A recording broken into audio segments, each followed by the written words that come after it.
This is that ooey gooey mac and cheese, y'all, the best you've ever had. Plus, we're gonna make some chicken and gravy, some black eyed peas and collard greens, honey, some cornbread. And y'all already know I be loving some yellow rice.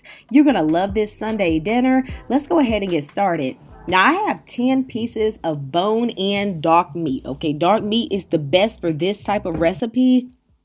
And I'm going to go in with 2 tablespoons of salt-free Cajun seasoning. This may seem like a lot of seasoning, but this is your garlic powder, your onion powder, your pepper, your herbs, all of that wrapped in the one. And I will leave the link to how I make this in the description box. I'm using 1 tablespoon of this chicken bouillon, and this is pretty much the only seasoning with salt that I'm going to be adding, and about 1 teaspoon of this chicken and poultry rub. Whatever seasonings you add, make sure that you don't use a lot that have salt in them. Now, I've had some people say they think that my food is over seasoned, but y'all, this is how I like it. So just season it to your taste. I don't think it's over seasoning, and the people that eat it love it. So just do it the way you like it, okay? Just take the concept. Now, once I have rubbed in all the seasoning, I am going to go in with what's going to become the gravy, which is this cream of chicken. Y'all, I love some chicken, cream of chicken, okay? It's so good. And this has a lot of sodium, which is why you basically saw me, I didn't use a lot of seasonings that had salt. I'm going to cover this all over the chicken, and then I'm going to go in with some unsalted butter, okay? I'm going to take about 3 tablespoons and just cut them up and put them over the chicken for that really good added butter flavor. Y'all know I'm from the South. Y'all know what it is, okay? Now, to add some additional flavor to the gravy, I have chopped up about 1 onion into cubes and 1 bell pepper, and I'm just going to sprinkle them over the top. I'm going to cover this and cook this for 1 hour at 375, okay? This is going to be some fall off the bone type chicken and gravy. Now, after 1 hour at 375, I'm going to uncover it and check on my chicken. Now, at this point, technically, the chicken is cooked, but I ain't trying to eat no pale chicken, and it's also not as tender as I want it to be. Okay, so I'm going to go in there and I am going to mix up all the onions and the peppers and tuck them into the gravy. And it's going to be really good. And then I'm going to cover it again and pop it back in the oven for another hour, okay, at 375. Once it is cooked for that additional hour, then you're going to want to get color on your meat, right? We don't want no pale chicken. So I'm going to uncover it and I'm going to let it cook uncovered for about 30 minutes to 35 minutes until it gets the color that you want. Now, while this has been cooking, I've been doing the other dishes, okay? First, I've been working on the mac and cheese. I put a tablespoon of chicken bouillon into the water, and y'all know I'm going to cook my noodles, and I'll be using these little fancy noodles today. I thought these were so cute. And I'm going to cook them according to the package instructions, all right? Then I'm going to drain them, and we are going to start working on this roux. You're going to see me do some things with this roux that you may not be used to. But look, I'm going to tell you like the old folks say. If you pay attention, you're going to learn you something, all right? Because I'm going to tell you right now, this mac and cheese was one of the best mac and cheeses I have done. Now, I've just toasted my flour in my butter, and I've added in about 2 cups of heavy cream. I'm stirring it constantly to avoid any lumps. And then I'm going to put in my favorite cheeses. I'm going to use some sharp cheddar cheese as well as some Colby cheese and some Munster. The Munster is going to add a cheese pool. If you don't have Munster, you can use mozzarella.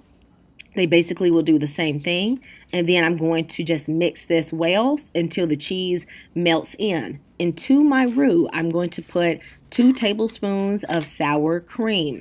This is not traditionally in roux mac and cheese, but it is really good. You're going to have to trust me. I said, I'm going to learn you something today, okay?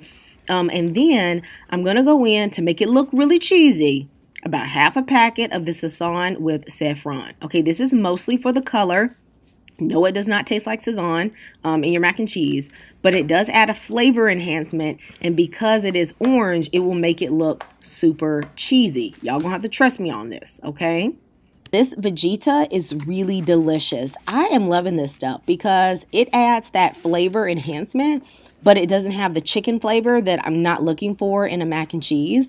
I'm going to put in some white pepper as well as a little bit of garlic powder. And you really just season it to taste. And y'all, you have a really delicious cheese sauce. You must try this, okay? Now, please, in the comments, let me know if you have been enjoying this recipe and these recipes. Please let me know if you want more full meals or if you want me to do more individual meals and what you like. I thank everyone who's been subscribing and commenting their wonderful comments. I just love all of you. I just love this audience that God has brought me, and I'm so thankful for you all. Now, I know you're going to see that the sauce looks a little loose. Don't worry about that. It is going to thicken up in the oven, all right? I'm going to go in with some of that Munster cheese on top, but you can put any cheese that you like on the top to bake this, and I'm going to pop this in at 375 for about 20 minutes. After 20 minutes, I wanted my sauce to be a little bit thicker, so I just covered it up and I cooked it for an additional 10 minutes, and then my mac and cheese was absolutely perfect.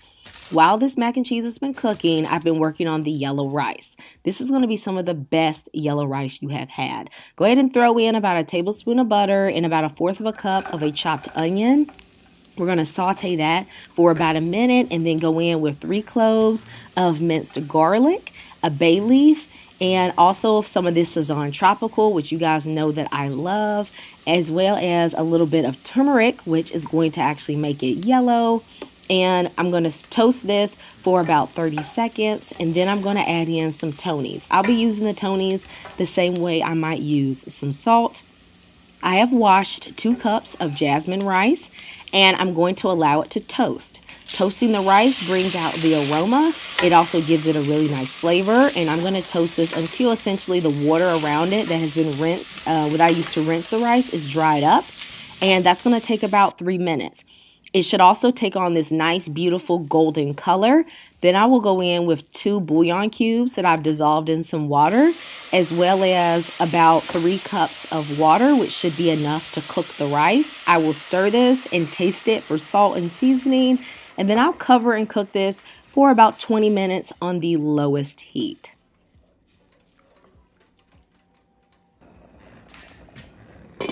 Once it is done, guys, this is going to be some of the best yellow rice you've had. Forget about Zatarain's yellow rice. No, honey. This is how you do some yellow rice.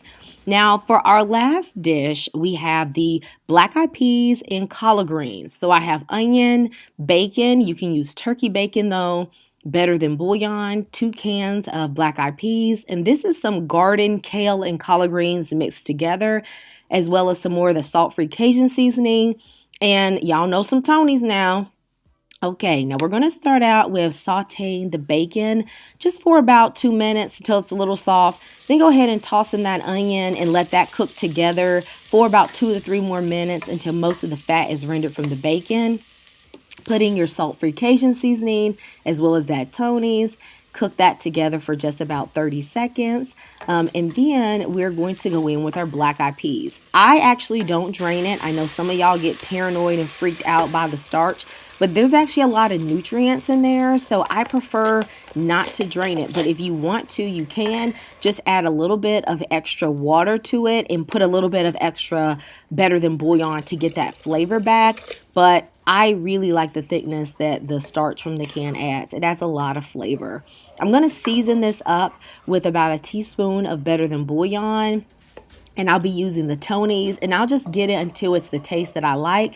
I'll simmer this for about 3 minutes, and then I'm going to put in my collard greens. Now, these are not super leathery. These actually cooked in just about 10 minutes, especially when you have those spring collard greens. They're more tender. If you have some leathery collard greens, then you probably should cook them a little bit longer, all right? Honey, this meal is just one for the books, baby. You're going to have to make this meal. It's so easy, and mostly it's hands-off considering, the chicken is just cooking for a long time in the oven. These collard greens and black-eyed peas are so nutritious and delicious. And y'all, this is going to go perfectly with the cornbread that I just showed you how to make. I will link that video for you guys. I hope you all know that I love you and Jesus loves you. I pray that you all will continue to look to Him for guidance and help, especially in this season. I pray that all of you guys will just be getting through everything that you're going through in life and that you guys will be blessed. I'll see you next time at Camirra's Kitchen. Goodbye.